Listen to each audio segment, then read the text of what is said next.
Alors, dans l'étude d'un objet, le principe simplement, c'est d'aller travailler, comme je l'ai expliqué dans la première vidéo, le cerveau droit, donc la vision des formes plutôt que la vision d'un objet, d'un concept.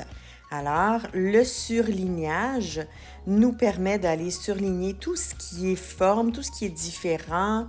On peut même surligner les zones de lumière, les zones d'ombre, les différentes formes d'un objet, pour ensuite voir différemment, donc avec le cerveau droit, les objets sont formés de quel type de forme. Et si on prend une tulipe, une deuxième tulipe, une troisième tulipe, on va voir qu'elles sont toutes différentes.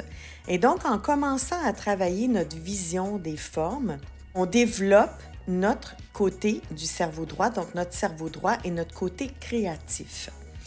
À ce moment-là, c'est une exploration de tous bords, tous côtés.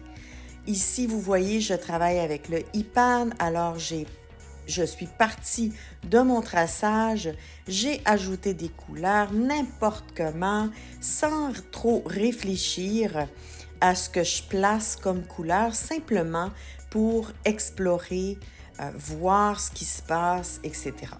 Et ce genre d'exercice-là peut nous amener dans des endroits où la créativité fait surface et à ce moment-là, on peut découvrir des façons d'interpréter un objet qui est propre à nous.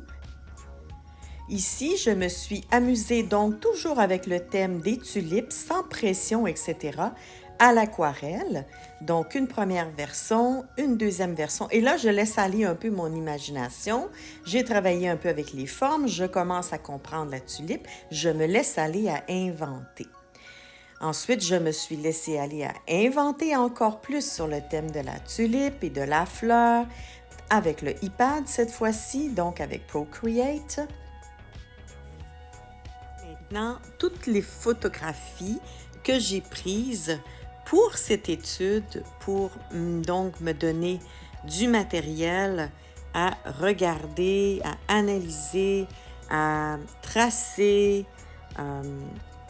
Je vais aller un petit peu plus loin ici, là, pour justement, regardez la petite face là, qui est en arrière, pour justement apprendre à voir les tulipes une fois qu'elles commencent à faner, c'est quoi leur forme, comment elles sont représentées, puis une tulipe versus l'autre, comme je disais tout à l'heure, elles sont toutes différentes. Alors, si on réalise un bouquet qu'on veut développer, notre façon de voir avec le cerveau droit, il faut définitivement apprendre à voir les objets tels qu'ils sont, donc leur forme plutôt que le concept d'un objet. Alors, j'espère que vous allez vous amuser.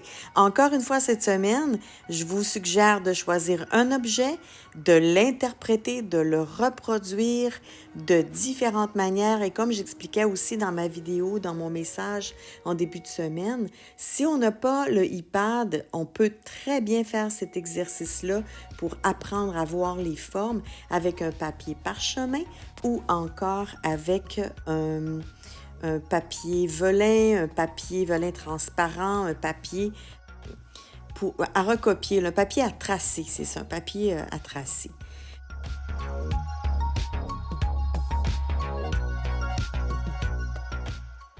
Alors, avec le papier velin ou le papier parchemin, tout ce qu'on fait, c'est de choisir une image, de placer le papier par-dessus et d'aller retracer tout ce qu'on voit comme forme, comme lumière, comme ombrage, de se pratiquer de cette façon-là à la main. Si on n'a pas le iPad, eh bien, on apprend donc à développer, mais manuellement. Donc, les deux se font. Maintenant, ce que vous allez voir, c'est tout ce que j'ai développé autour du thème des tulipes, de mes photographies, tout ce que j'ai vu, les formes que j'ai tracées, elles sont entrées maintenant dans ma pratique, elles sont dans ma mémoire et je m'en vais donc explorer, élaborer, reproduire, interpréter toutes ces formes avec lesquelles j'ai travaillé, que j'ai recopiées et qui sont entrées dans ma mémoire. Alors, vous allez voir tout ce que j'ai fait jusqu'à présent. Et la dernière vidéo sera donc une création intuitive qui débute là, avec encore les formes et le thème de l'objet que j'ai étudié, c'est-à-dire la tulipe.